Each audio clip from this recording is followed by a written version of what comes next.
There are several head coaches in the NFL that are Sean McVay disciples, but let's play a game of who doesn't belong, and you can probably tell which head coach does not belong, right, Mike Santagata?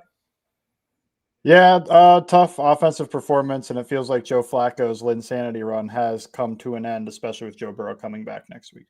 And what makes this even worse, Coach Valero, is the Bengals defense looked a lot better today effort-wise. Well, I'm telling you what, they accepted the challenge, and the guy that got all the ire, Geno Stone, finally showed up, came, made a big play, got us in the game. Now, if it wasn't for the other turnover, hey, who knows what would have happened? A feel-good moment in a failure of a season. This is Bengal Squad on the Locked On Bengals and the Locked On Podcast Network. Good day. It's the Bengals Squad. Everything Cincinnati Bengals every week. Breaking down all the big hits and game-changing plays from the Queen City. The way only the Locked On Podcast Network can. From the jungle to the playoffs, the Bengals Squad Show starts now. Welcome to Bengal Squad on the Locked On Bengals YouTube channel and the Locked On Podcast Network, now the #1 sports podcast network in America and the world. Your team every day. I'm Alex Frank, joined as always on game days, post-game by Mike Santagata and head coach Art Valero. Today's episode, or this edition of Bengal Squad, is brought to you by Prize Picks. Download the Prize Picks app today and use code LOCKEDONNFL to get $50 in lineups after you play your first $5 lineup. The Bengals fall to the New England Patriots 26-20 at Paycor Stadium today, dropping to 3-8 on the season. Joe Flacco, as Mike, you mentioned in the open, his Linsanity run probably came to an end 2 weeks ago. We probably saw the peak of it against the Chicago Bears in that 3-game homestand. Unfortunately, the defense just could not put anything on the field or on tape to give you some hope, although they did today, and we'll get to that throughout this show. But gentlemen, the conversation, I think, around Cincinnati and surrounding the Bengals is going to be, stop me if you've heard this before, about Zac Taylor. Despite not having Jamar Chase and then T. Higgins late in the game, unfortunately, there were some late game situations, crucial situations, that were severely mismanaged once again. Mike, I'll start with you, and then Coach. I'm interested in hearing your opinions on Zac Taylor.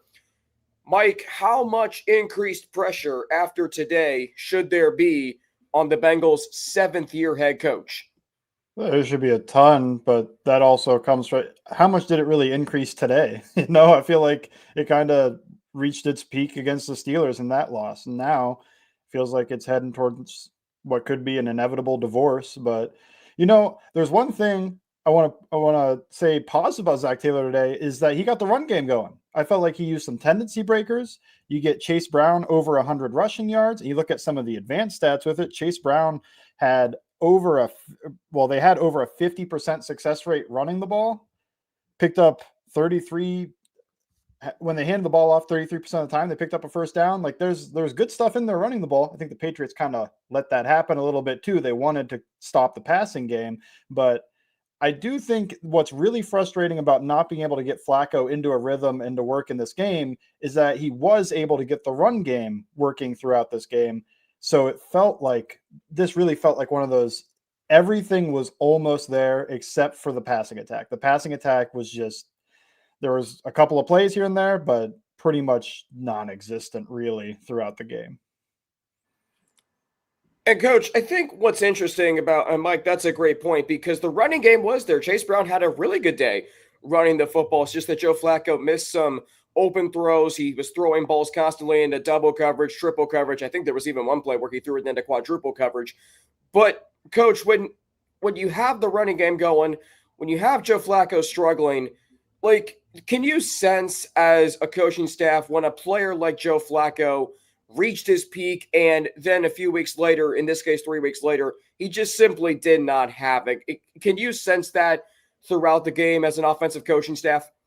You know what? You can feel the trajectory of the game and how it's going, and for them to be able to establish the running game and get efficient runs. He had 5 yards of carry.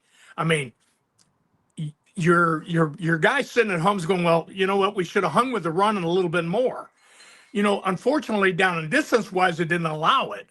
Now, you get in there, the running game was good. The guys up front were playing well. They were creating things that happened. And you know what? Unfortunately, and it happens a lot when you have your quarterback sitting out a day.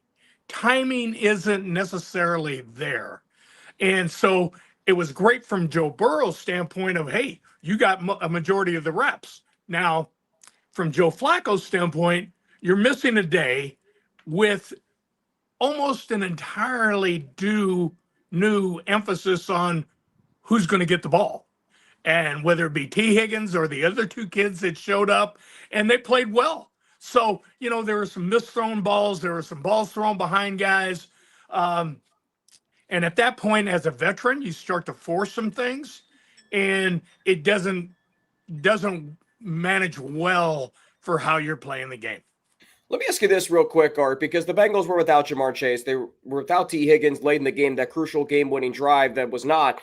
How much, when your number one wide receiver is out, which the Bengals knew the entire week, how much does that impact game planning from an offensive coaching staff's perspective?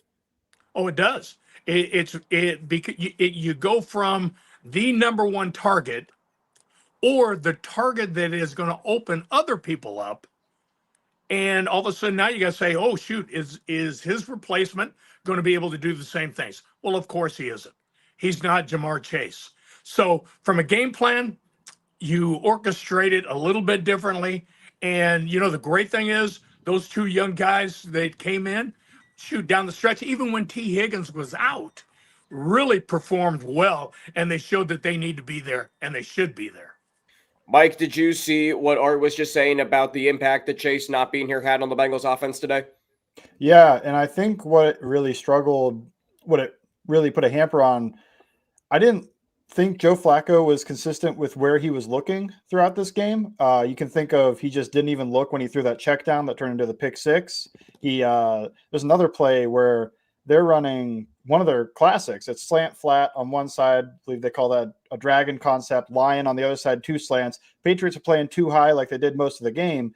And on paper, you read the side of the double slants, but Flacco kind of tossed it into the slant flat side and the ball gets batted down. And T. Higgins is the guy on the outside slant on that double slant. So they could have got an opportunity where he should have had a good look against his coverage, but it just really felt like Flacco, like he couldn't get into a rhythm. And I think part of that was he couldn't get a feel for what the coverage was doing to him, where he should be with his eyes. It felt like there were times where his footwork didn't match up with where he wanted to throw the ball too. Just felt all out of sorts. And that could be from what you said, Art, about him missing that day, was he just kind of lost himself the rhythm and how fast stuff happens. It's easy for me to say all that.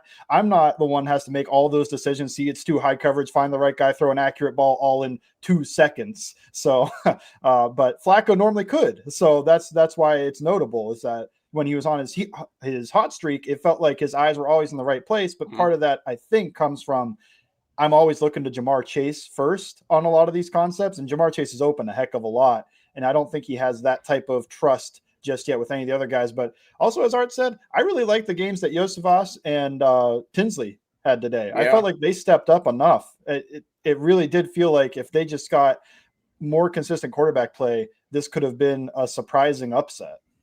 19-37 for 183 yards, a touchdown, that pick six to Marcus Jones, which is, we talked about him. I mean, he read it like a book practically. I mean, as soon as he threw the ball, when I saw Marcus Jones from where I was sitting in Paycor Stadium, I knew it was going to be an interception and a pick six. And Marcus Jones was a big target to watch for coming into this game because he's one of the really good corners that we have in the NFL.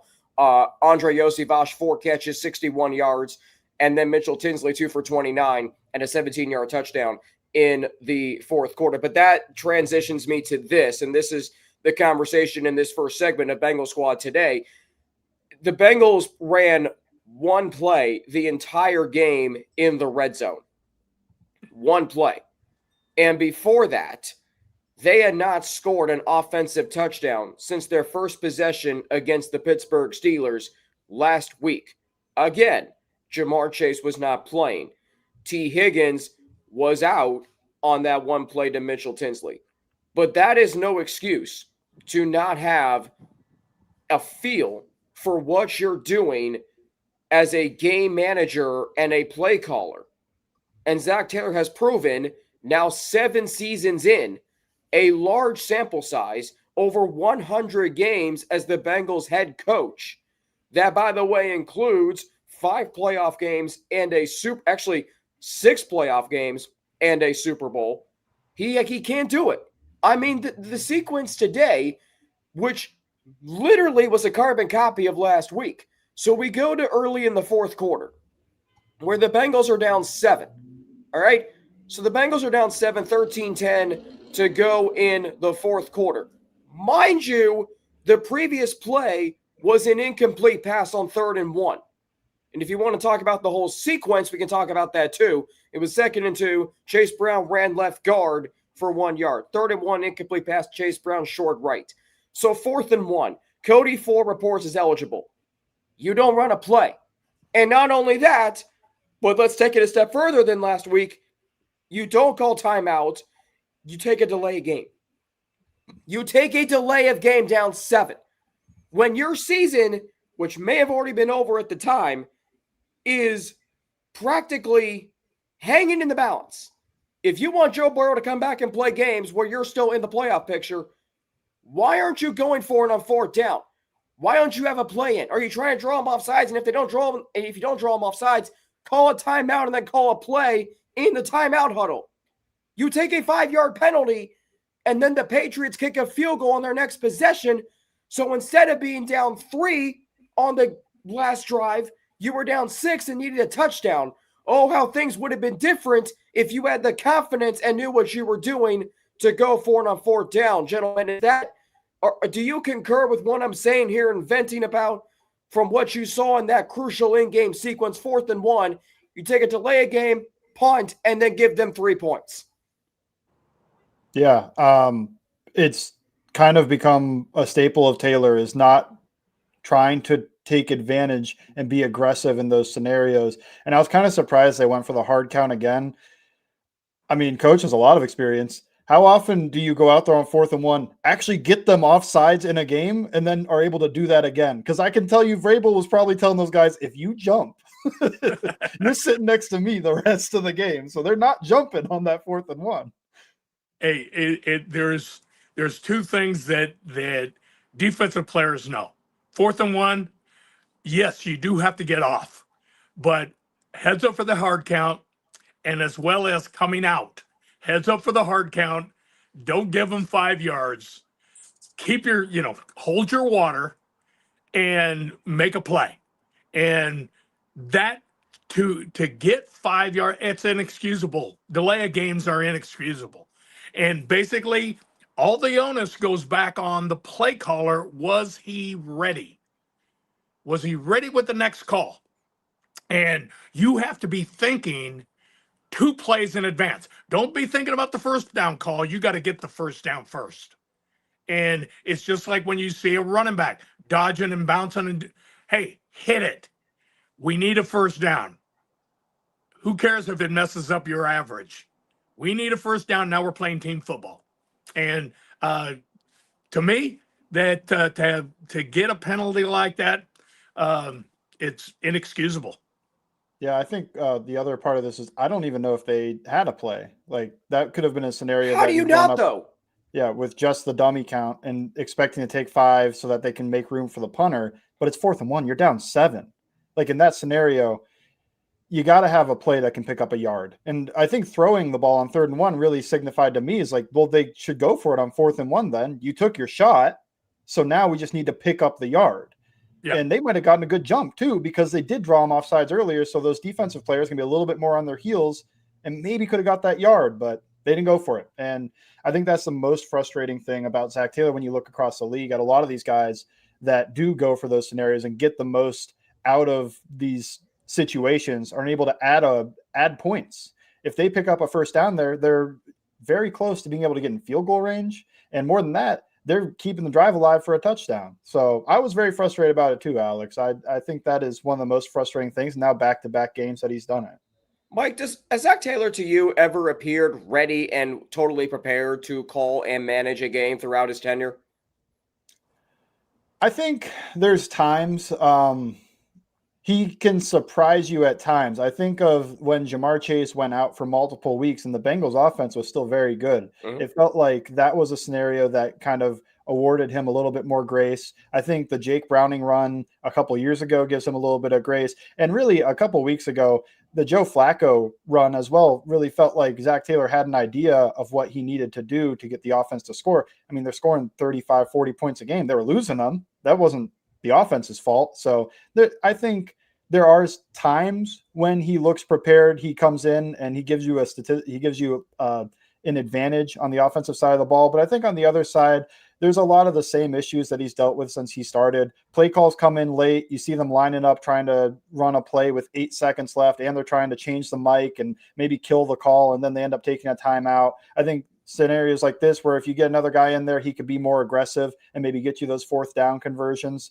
So I think until those change, and they haven't changed in 7 years, you are going to take a little bit of a backseat to some of these higher level coaches that do go for those and are able to pick them up because they have a good short yardage package. Sometimes it's not about go ahead, coach.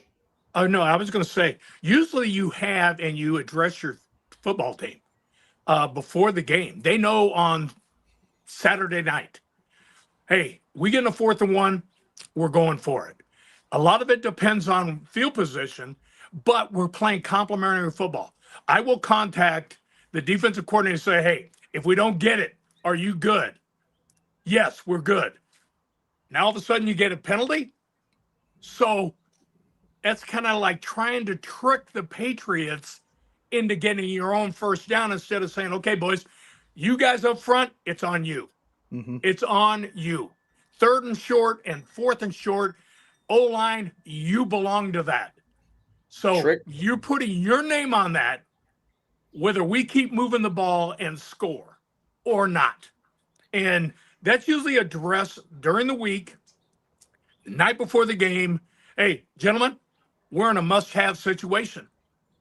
All right, so be ready for it. You're trying to trick the Patriots, probably not something that you're going to succeed at very many times. It's a smart football team. And look, the bottom line is this. Some head coaches in this league, Sean McVay, Kyle Shanahan, they can be great head coaches and play callers. Some cannot. Unfortunately, Zac Taylor at the end of the day is the head coach of the Bengals, and his mismanagement of crucial situations has not been great this season, and it really has been shaky at best throughout his tenure in Cincinnati. So how much does today's performance increase the temperature of his hot seat? We will get into that conversation coming up next right here on Bengals Squad. Today's edition of Bengals Squad is brought to you by Prize Picks. You and I make decisions every day like Zac Taylor, but on Prize Picks, being right can get you paid. Don't miss any of the excitement of this sports season, whether you're following the NFL, the NBA, or if you're like me, both. There's no better time to jump in on the action. If you haven't tried it yet, Prize Picks is the simplest way to play. Just pick more or less on at least 2 player stats, and if you get them right, you win. It takes less than 60 seconds to make your lineup, and you can play anywhere Prize Picks operates, including in California, Texas, and Georgia. I've been using Prize Picks during both football Sundays and NBA tip-offs. It keeps every game interesting. I like picking my favorite players, like Mahomes and Steph Curry, to see how my predictions play out. And there's the new Stacks feature, which is a true game changer because you can now pick more on Steph's points, threes, and assists and the same lineup. And let's be honest, those bets will probably win you some cash. Plus, if one of your players leaves early with an injury, the injury reboot saves your lineup from a loss. Download the PrizePicks app today and use code LOCKEDONNFL to get $50 in lineups after you play your first $5 lineup. That's code LOCKEDONNFL for $50 in lineups after your first $5 lineup. PrizePicks, it's good to be right. Don't forget to check out James Rapine and Jake Lisco on Locked On Bengals for their recap of the game against the New England Patriots out on YouTube and Apple Podcasts and wherever you listen to podcasts. Bengals Squad Show. For those of you new to this show, just tuning in for the first time, this is a supplement to the daily Locked On Bengals podcast. We are a twice-a-week long-form conversational show talking all things Cincinnati Bengals. Mike Santagata and Art Valero with me, Alex Frank, as they are on every game day following the Bengals game. Jake and Art and James midweek as we approach the upcoming game. So, the Bengals, again, losing to the New England Patriots 26-20 at Paycor Stadium today, dropping to 3-8 on the season, 8 losses in their last 9 games. And let's be honest, the Bengals aren't going anywhere this season. They may win another game. They may win multiple other games this season, but they're not going to the playoffs. Their schedule's just way too difficult coming up, including Thanksgiving night this coming Thursday against the Baltimore Ravens. Zac Taylor, 3-8 now this season. He had 4 straight winning seasons coming into this. It just has not materialized into anything this season. Personally, I don't see a reason to how you can justify to this fan base, if you do bring him back next season, why you would. But Mike and Art, after today, what does a mismanagement of crucial in-game situations and the stagnant, that the offense being stagnant for most of the game, what does it do to increase the temperature of the hot seat for Zac Taylor? Yeah, I mean, if you have a losing season, and I don't think you're going to be awarded as much grace because of going through this with the Browning years, and you didn't get those wins this year, and they're able to get Joe Burrow back in season. So if they were able to make this like a 500 type of event where, you know, you drop a game to the Bears, but you beat the Jets, maybe you pull this one out and they go whatever, they go around 500, you're in long shot, but playoff contention. I would say now they're just out of it. I mean, you go undefeated, you probably still don't make it at 9-8. So that's unfortunate because Joe Burrow is probably back on Thursday. But I think that's the really frustrating part of this, is that you couldn't get a couple of wins here while the offense was good and the defense wasn't, or like today where I thought the defense was pretty good and the offense wasn't. Never got complimentary football, as Art mentions a lot. It always felt like one side was outperforming what you would expect, and the other side was doing the same, but in the wrong direction. They were playing worse than you expected. So I would say his seat's hot, but I felt like that going into the game too. It felt much like Lou Anarumo's seat being flaming hot after that Steelers loss, where Russell Wilson threw for 400 yards, or they scored whatever, a ton of points. It did also feel like Zac Taylor's seat hit its peak in hotness. Like his seat is flaming hot after that loss to the Steelers. And then this game, it adds to it a little bit, but it was already there because you basically lost playoff contention against your biggest rival in a kind of embarrassing way because you didn't get to manage the players correctly and they lost their temper, and it went from a close game in the third quarter to being a blowout and embarrassing. It feels like if they fire Zac Taylor at the end of the year, which I think they will, I think you'll look back at that Steelers game and go, yeah, I think that was the moment that this reached its tipping point. I don't know. And argue talked about it. Don't want to cut in here, but you talked about it last week, Jamar Chase, when he said staying in his lane. Well, the offense has not been performing, has not been pulling its weight these last 2 games, and then he's suspended for this game. So is that a sign when it comes to the hot seat of Zac Taylor just does not have the locker room like he used to? Well, you know, the frustration level over the last, you take it all the way back to their losing streak. A lot of those competitors, they get frustrated, and not to make an excuse for Jamar, but he hit his point. He was as frustrated as anybody, and at the time the incident happened, he'd only had 2 balls, and he felt like he wasn't contributing. Now, a lot of that was the way they were playing him, but that whole group is frustrated. Now, I think here's an interesting take on it. As late as they said that Joe Burrow wasn't going to play, game plan wise, do you put in a Joe Flacco game plan or a Joe Burrow game plan? Well, Joe had the majority of the reps, right? They made the decision late. So the rest of the offense, hey, you call it, we'll haul it. That's normally the way they go about it.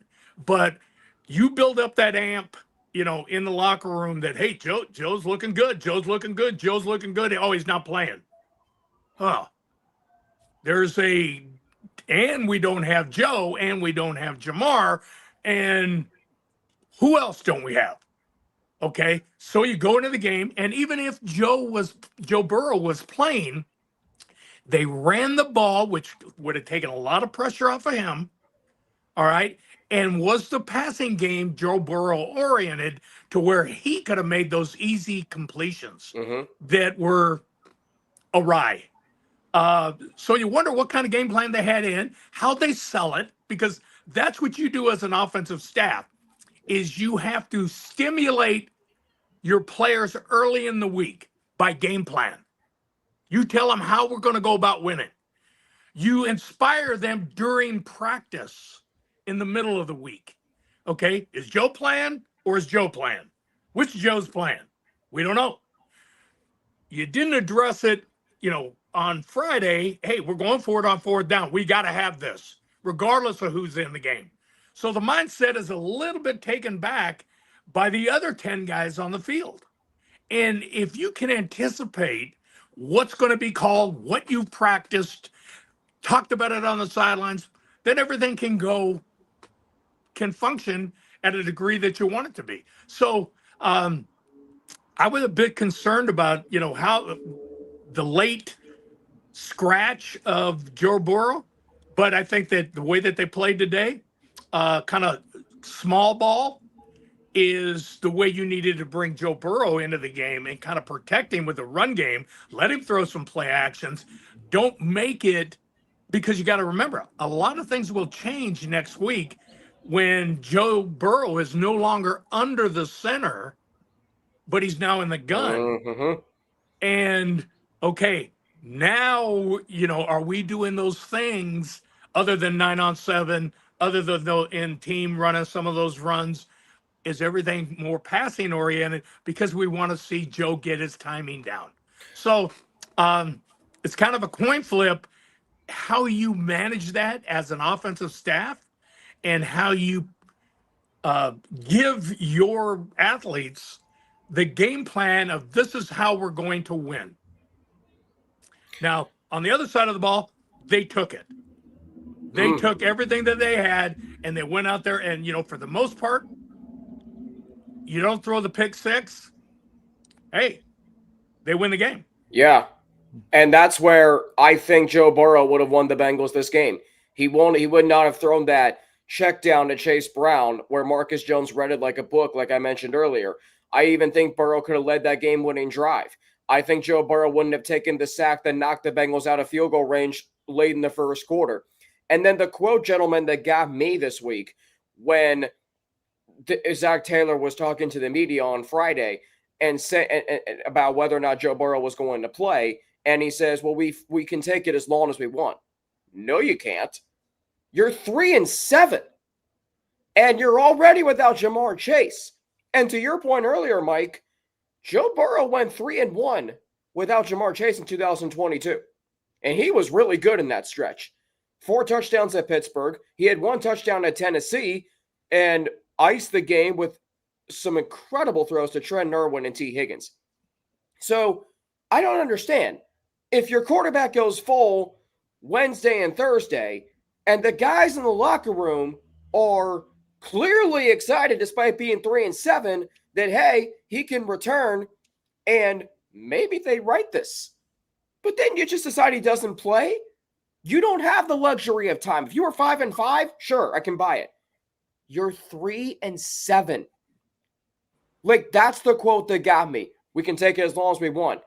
Again, it goes back to feel. And that's where Zac Taylor lacks. Because the other side of the ball, Art, as you mentioned, looked a lot better today. Barrett Carter looked like he knew what he was doing out on the field. That's a big development positively for the rookie linebacker out of Clemson. Geno Stone with the pick 6, as we mentioned. So, Mike, what did you see from the defense today that gives you, okay, this could be built on throughout the rest of the season and into 2026? They brought some pressure. I felt like Al Golden was able to beat the Patriots protection scheme a little bit, which is something I didn't see much throughout the year. Their front, I mean, I thought Miles Murphy was solid again today. It felt like, especially after Morgan Moses got hurt and they were trying to play a 7th-round pick over there, he was beating him like he should. But yeah, I think the changes in the change in the play calls, being more aggressive, bringing some pressure. I think of that clutch 3rd and 10 call to send everybody, and a great play from DJ Turner too, because I don't think that was his man on the inside. His man was going deep, but he kept eyes knowing the ball's going to come out quick to make a break and make a play on the ball.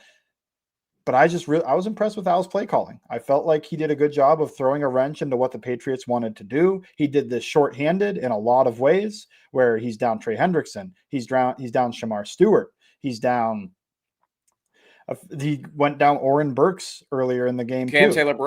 Cam Taylor-Britt, he's down him. So he's down to Josh Newton. He only has the rookies at linebacker. His edges, Joseph Osai and Miles Murphy, and didn't Osai go down at some point in this game too? It's shorthanded. I was pretty impressed. And I thought a lot of that came from him being a little bit more aggressive in terms of bringing pressure and not relying just on 4 to get home. I thought that he made Drake May kind of double clutch and kind of think about what he's doing. I think that kind of led to some of those overthrows, and they made best of their opportunities. When they got an opportunity on an overthrow like that, Geno Stone doesn't only intercept it, takes it the whole way back. No chance of this becoming a field goal or something that kind of deflates the momentum of that situation. He's going to go back and score the thing. So I felt like the defense was they played about to their ceiling. Like, this is about all I could ask for them to hold the Patriots, who are red hot, to 19 points. I know it says 26. That's a Joe Flacco pick 6 in there, and I don't want to put that on the defense. So to hold them to 19 points,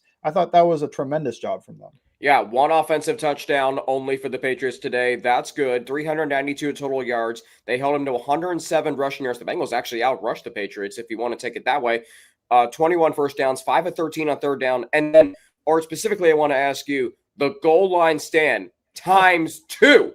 How impressive was that for this defense? You know, once that happened, once they stopped them on 3rd down, and then they stopped them again on 4th, you knew that defense right there. They had everybody was in the gap they were supposed to be.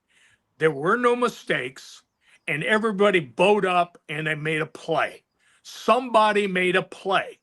And that goal line stand in the National Football League doesn't happen. Mm-hmm. And especially with an 8-2 team against a 3-7 team, that shouldn't happen, you know, because they too have film and they're going to find the best place. And I tell you what, when the Bengals stood up and they bowed up and they made a great play, I said, you know what, this is how you want your defense to play. They can build on that, you know, and, you know, as Mike was saying, hey, you know, Miles Murphy, you know, he's a solid player. He is a solid player. He's not a great player yet, but as being a 3rd-year player, he stepped up to where you didn't even miss the other 2 guys, you know, and, you know, a couple things in the end zone where there were defensive holdings. You take those things away and you've got a good defensive performance. And Murphy was one of the 2 guys that made that 4th down stop too. So it does feel like he's kind of ascending a little bit here, where he was fairly unreliable his first couple of years, some flashes here and there, but not consistent. And then this is back-to-back games where you look at that and go like, well, that guy could play. Like that guy could play for us, whether it's a role player, whether he's the Robin to Trey Hendrickson's Batman, and they're switching other guys in there too, maybe with some more juice and stuff. But you look at that and you're, okay, so if we get this 1st-round pick, it's not a complete whiff. Like, this guy can play a little bit. He's going to play some good run defense. He can get a little bit of a pass rush going. If he's going against a guy he can beat, then, yeah, I think that's one of the good developments from this. You did mention defensive holdings. I think the other thing we might have to talk about is not a great day for Dax Hill. I felt like that was the guy that, you know, the Josh McDaniels, Drake May, they wanted to put him under the microscope, and he didn't rise to the occasion. A few penalties, 2 on that one drive, and it did feel like he got picked on a little bit.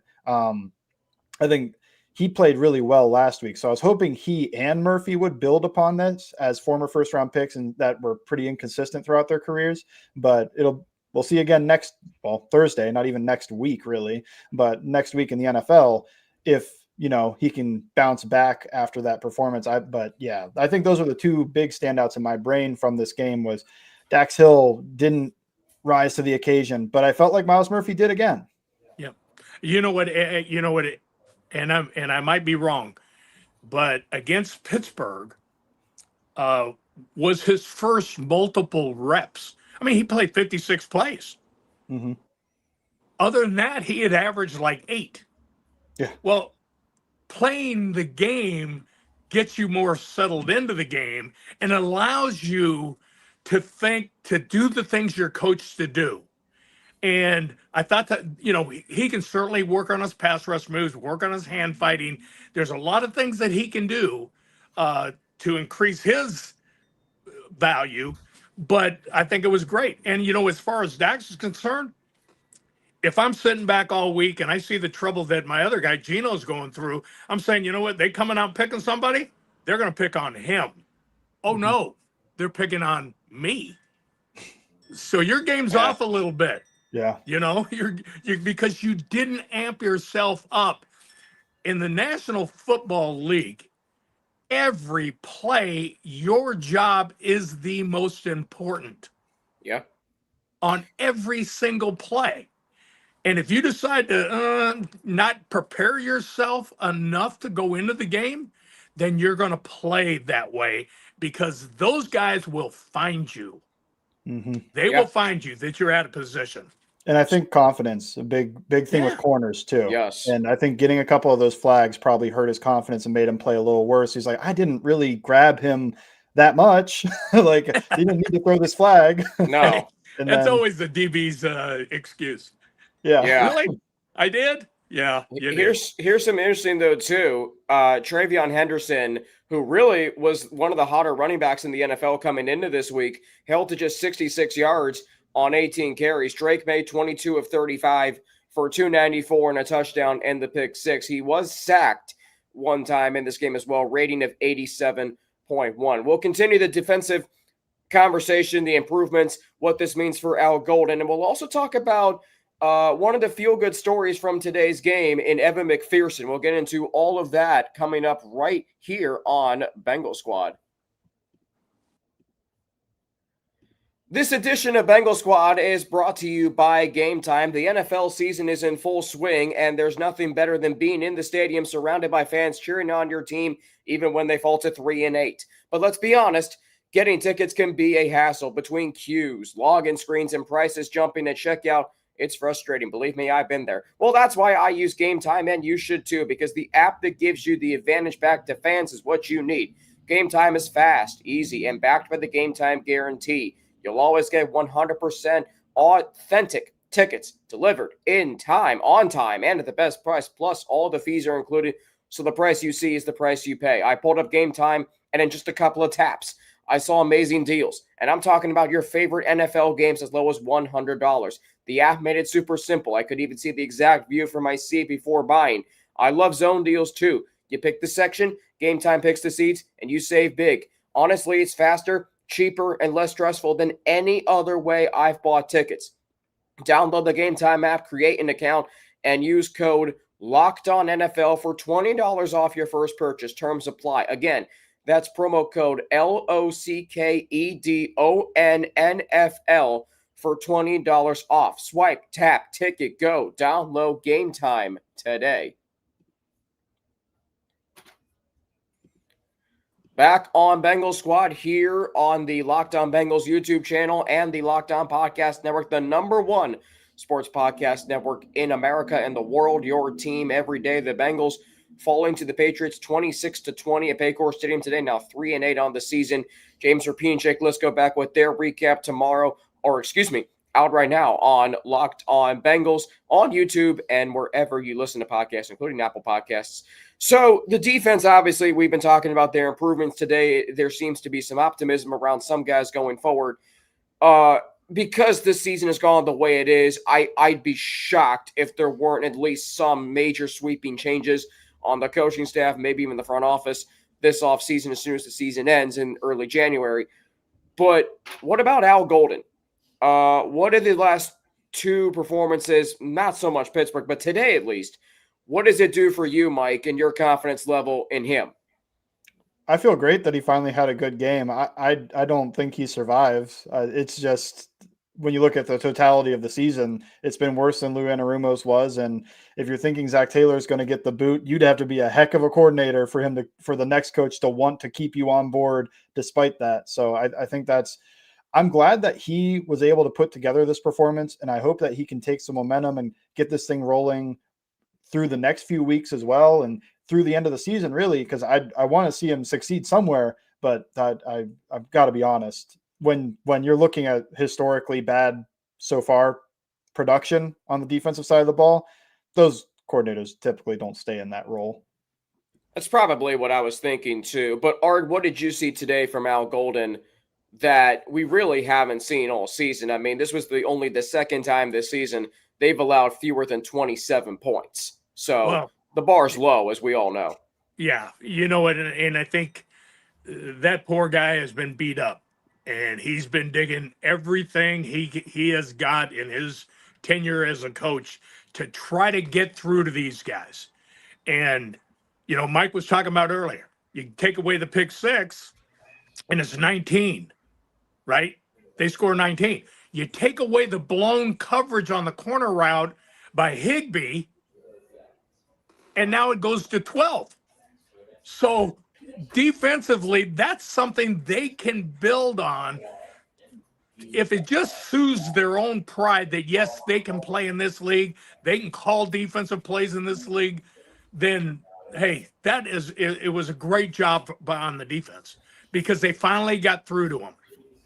And players play, coaches coach, and you come up with great game plans. Everything's shorter now because they haven't played Baltimore twice, So now everything's a new. Can you get it all in 2 days, 3 days? Let's hope so. Look, it definitely has been a tough season for him. And look, these coaches are humans. And Ard, you were in a position similar to Al Golden being an NFL coach. But I do feel happy for him that he was able to utilize some different things on Sunday. You brought up, I think, Mike, it was you, the pressure that he brought on 3rd and 11 late in the game. Clearly, it threw Drake May off. I was really excited because not only do you get the stop, but a 51-yard field goal is not an automatic make by any means. So you put the Patriots in a tough situation. Speaking of kickers, and Art, I'm going to turn to you. I'm going to take you back to Week 7, 2006.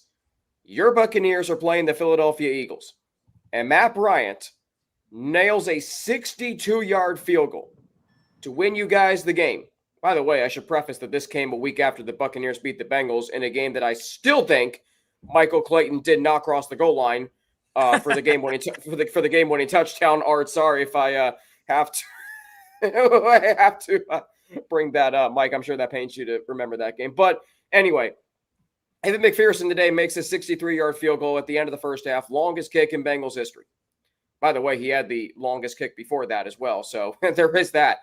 Art, from your experience with Matt Bryant, who had a booming leg, what is the advantage that the overall team has when you have a kicker like that?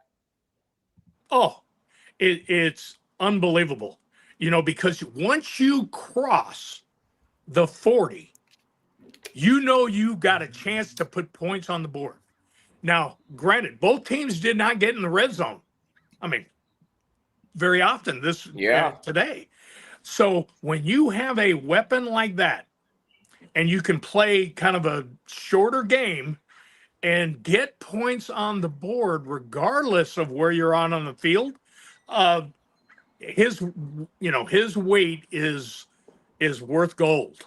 And when you've got that, you can protect for him and he can get it through. Hey, they're all in it. They're all in for him. And that's the great thing about it. Mike, in a lost season, that this has been for the Bengals? How crucial is it to see Evan McPherson like the Evan McPherson in 2021 this season? I mean, getting his swagger back, making these kicks. He should have had a 70-yarder earlier this year. Yeah.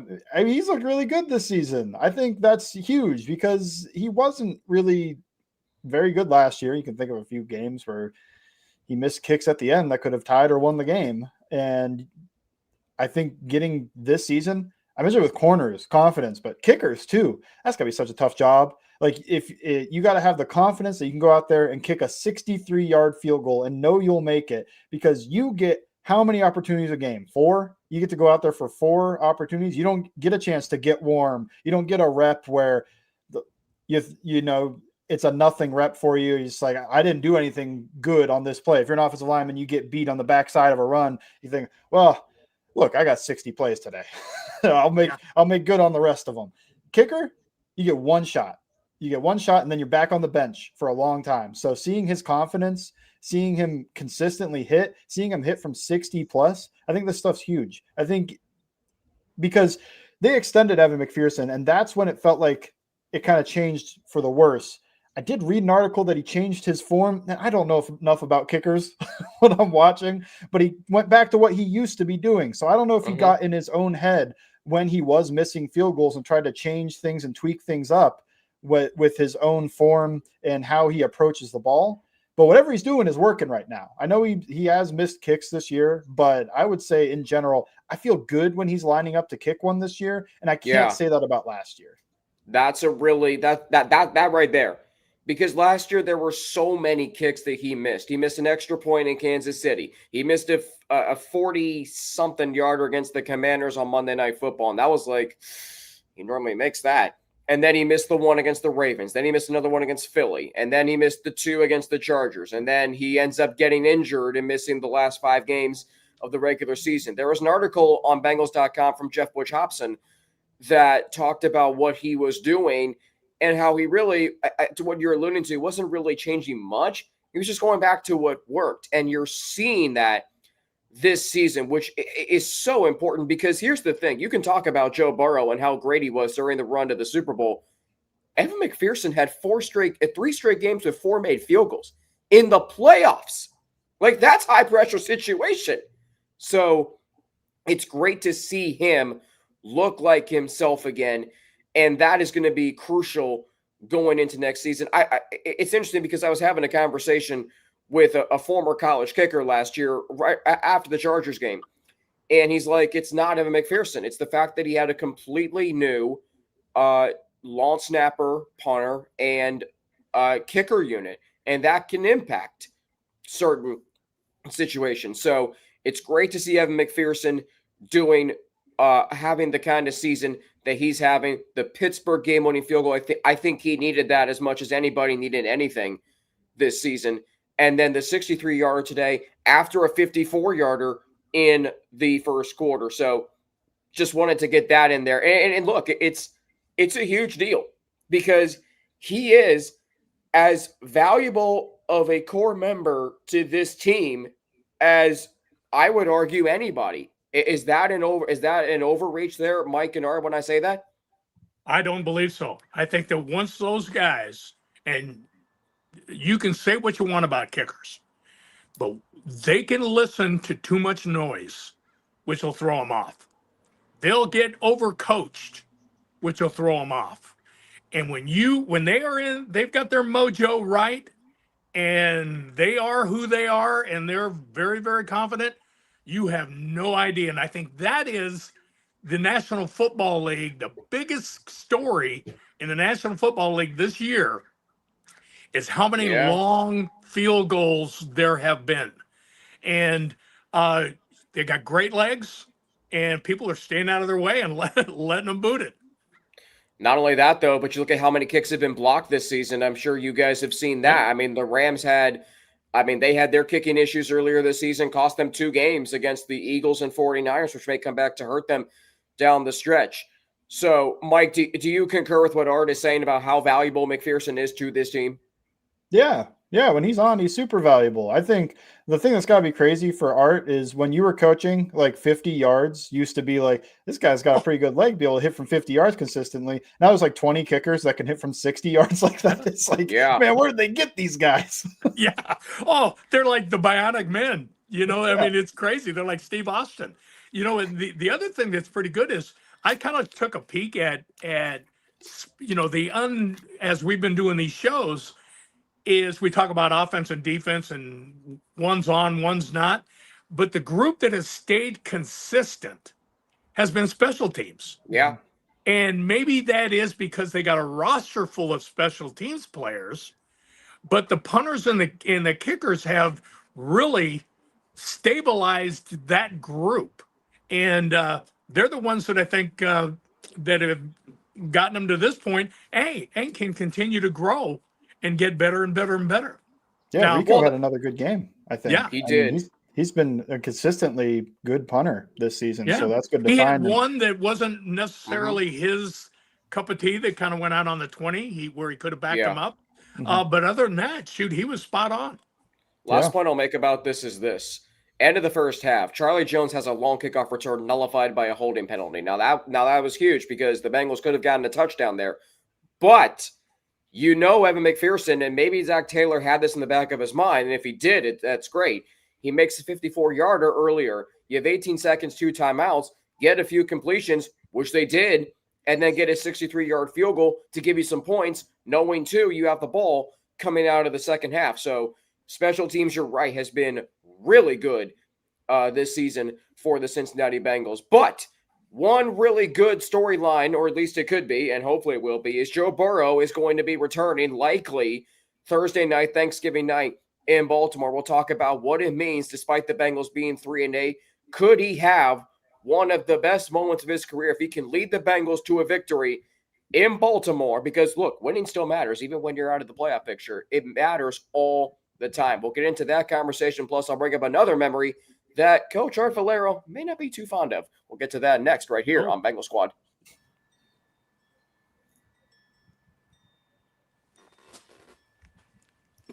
It's the Bengals and the Ravens Thursday night, Thanksgiving night, 8:20 on NBC. John Madden Thanksgiving. You played on Thanksgiving in 2006. What was it like to play on that holiday in Dallas? Oh, that particular game was awful. Yes. Well, yes, it was 38-10. Don't never got the final score. Hey, no, you know what? And I'm not a real fan of Thursday night games because they are short. They're great on the back end, because you get a couple extra days. But you're already this far into the season. You're 11 games in. You're going into, week 13, I believe it is. And you're already beat up, banged up, and tired. Your practice situation changes. You become more of a walkthrough team.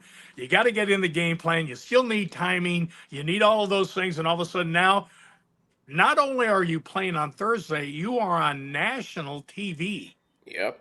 And so everybody, even the guys that had too much turkey are sleeping halfway through the game, but you're still on national TV. And so all eyes are on you. And so you want to let everybody know, hey, and not only are you playing for your team, and in some of these cases, if they do blow the team up, you're interviewing for the other 30 guys, the other 30 teams. So you want to put your best foot forward.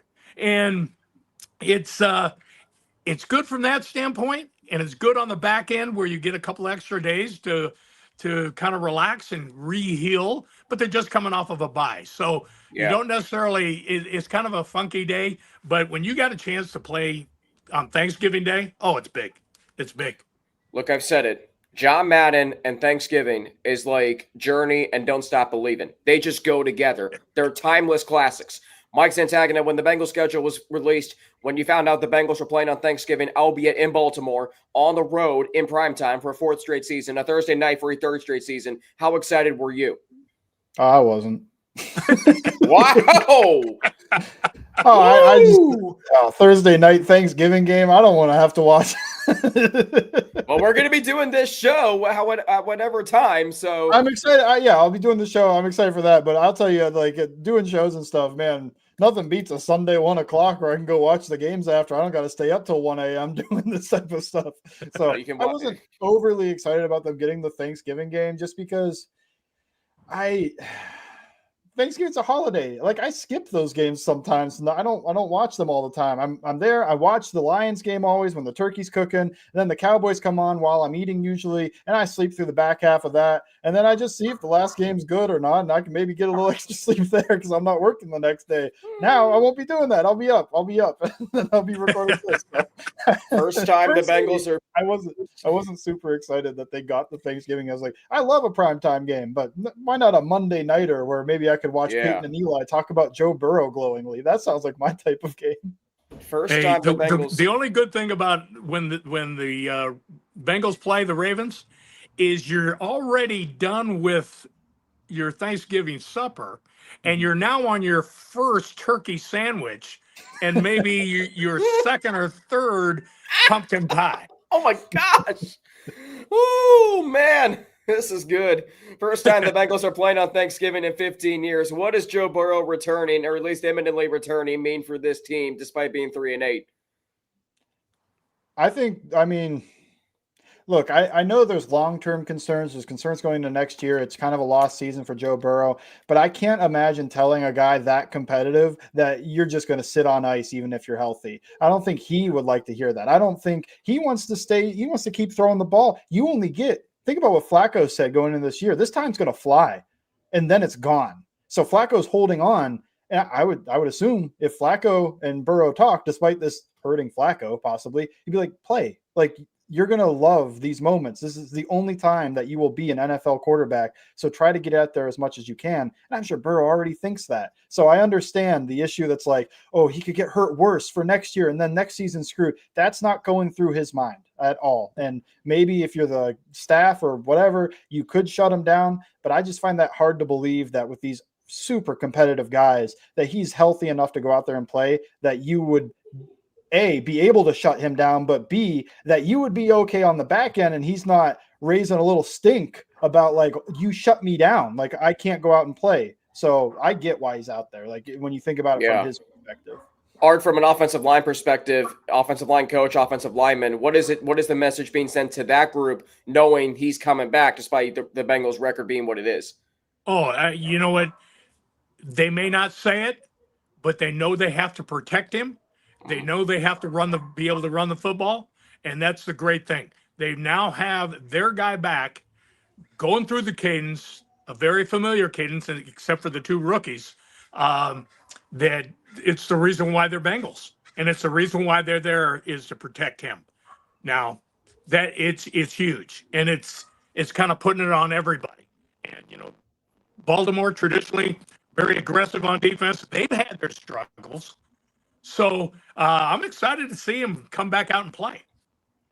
Well, one guy who I would be comfortable saying right now, based on the way he looked after he got up from being on the turf today, T. Higgins, I don't see a world where he plays on Thursday. Jamar Chase is going to play. That's great. Chase Brown will be there. Mike Gesicki will be there. Good to see him back today. Plus, you'll have Noah Fant. But you mentioned the Ravens, who the Bengals will play for the first time this season. They've won 5 in a row. They're 6-5. We'll get Art back here in just a second. So, Mike, we all know the 2 games last year between the Bengals and the Ravens. I mean, let's be honest, they didn't end very well. We wish they would have turned out differently. What are you most concerned about with this Bengals defense going into this game? And then on the offensive side, are you nervous at all about Joe Burrow returning and it being the Ravens? I think on defense, I'm most nervous, and they tackled well today, but not tackling well in the game coming up. You think of Derrick Henry. I know he's a little older. He's maybe not as good as he was in his prime days. You think of Lamar Jackson. That's a tough one where they struggle a little bit getting pressure, and it feels like when they do get pressure, it comes from possibly winning around the outside. Does that still work when the guy that's at quarterback is one of the most elusive players in the entire league and can break out of that. And now he's breaking contain and getting upfield. Felt like some of what might have worked might not work this week. So I am a bit concerned about the defensive side of things. Also feels like the Ravens haven't had the best offensive performances lately. So they might be catching them on a little cold streak here.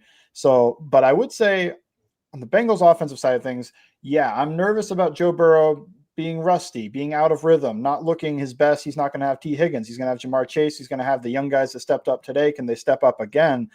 I think what I'm most concerned about is the offensive line, despite I think the offensive line playing pretty good ever since Flacco got in there. And again, today, I thought they were solid. They did enough to win this game. And you think of the run game, I gave Taylor some credit. Offensive line deserves a lot of credit. So if the offensive line can go out and perform like they have the last few weeks, provide running room. When the Ravens are going to give you looks with 2 deep safeties and you have a great look to run the ball, block it up. Block it up, get 5 yards of carry, put Joe Burrow into 2nd and 5, get him into 3rd and 1 in these scenarios where they're not pinning their ears back. And Zach Orr, their defensive coordinator, can't go to his fun, exotic packages of rushing the passer.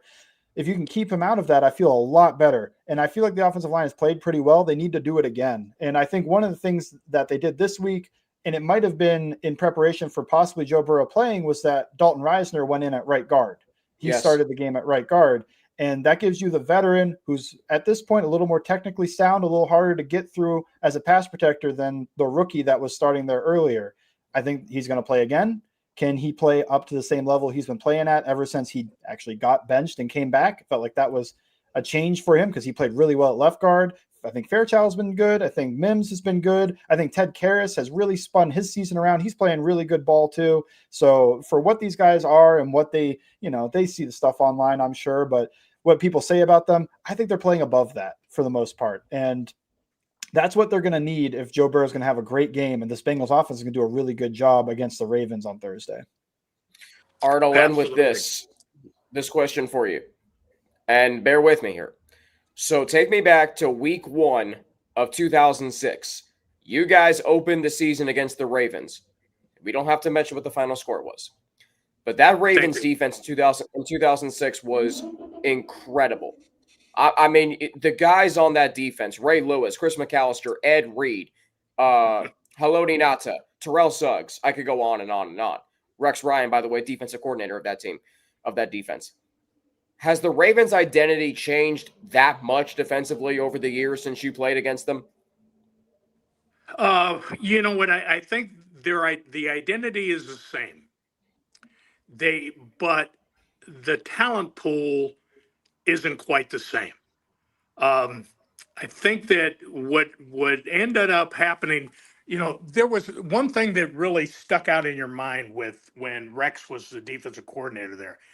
If you happen to throw a pick, they were like 10 different, they would hunt you up and not only, and physically just crush you. And that attitude and the Terrell Suggs of the world and the Ray Lewis, we talk about leadership and attitude. It came from those veteran guys.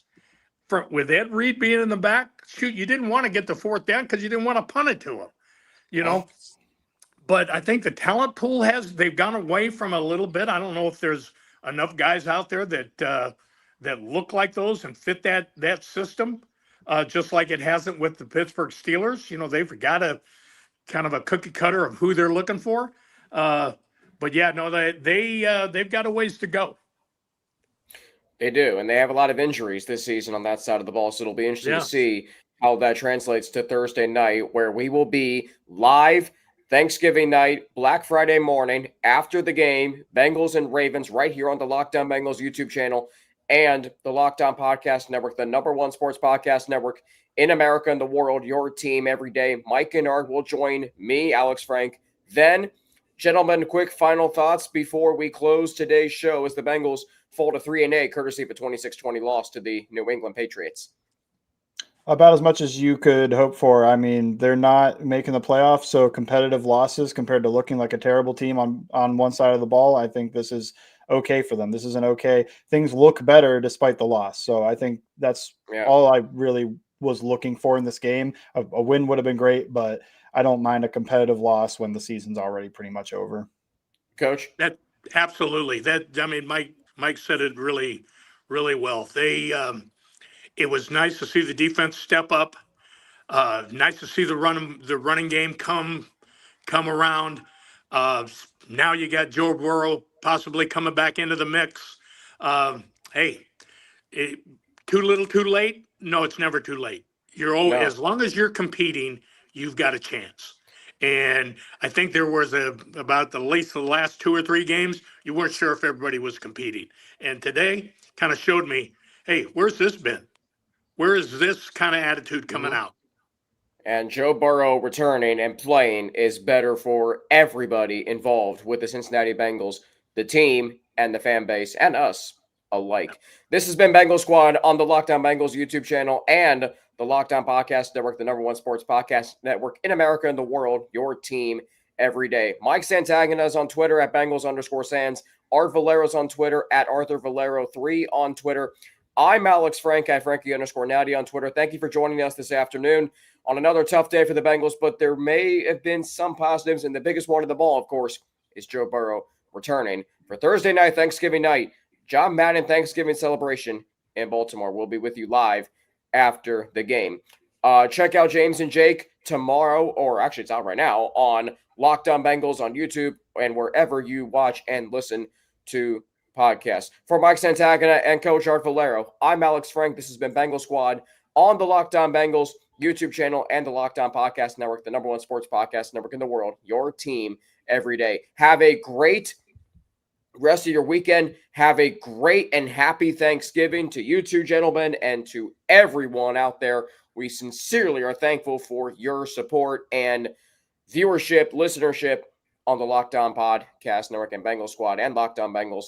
Happy Thanksgiving. We'll talk to you Thanksgiving night, Black Friday morning after Bengals and Ravens.